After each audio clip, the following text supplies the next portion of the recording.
नमस्कार, Marathi maths ideas मध्ये आपल्या सर्वांचं सहर्ष स्वागत। मित्रांनो, आजच्या व्हिडिओमधून आपण पाहणार आहोत एका रेल्वेचा ताशी वेग 90 किलोमीटर आहे तर तिचा मीटर पर सेकंद वेग किती। खूप सोपं उदाहरण आहे आणि खूप सोपी ट्रिक आहे। कसं सोडवायचं पहा, सेकंदात उत्तर निघत असतं। व्हिडिओ पूर्ण पहा।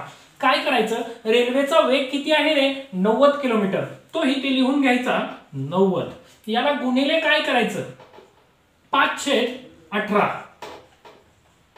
आणि याचं उत्तर तुम्हाला सेकंदात निघत असतं। कसं निघत असतं पहा, 18 एके 18 आणि 18 पंचे 90। आता ह्याचा गुणाकार करायचा 5 गुणिले 5 बरोबर किती आले 25। म्हणजेच या रेल्वेचा मीटर पर सेकंद आहे 25। सेकंदात उत्तर तयार आहे मित्रांनो। खूप सोपी ट्रिक आहे। मी तुम्हाला स्क्रीनवरती सोडवण्यासाठी एक उदाहरण देत आहे। ते उदाहरण तुम्ही सोडवायचं आणि त्याचं उत्तर मला कमेंट बॉक्स मध्ये लिहून पाठवायचं आहे। मित्रांनो, हा व्हिडिओ जर तुम्हाला खरोखर आवडला असेल तर व्हिडिओला लाईक करा, शेअर करा, कमेंट करा, चॅनलला सबस्क्राइब करा, बेल आयकॉनला प्रेस करा, म्हणजे सर्व व्हिडिओच्या नोटिफिकेशन्स तुम्हाला मिळत राहतील। चला तर भेटूयात पुढच्या व्हिडिओमध्ये। तोपर्यंत बाय बाय।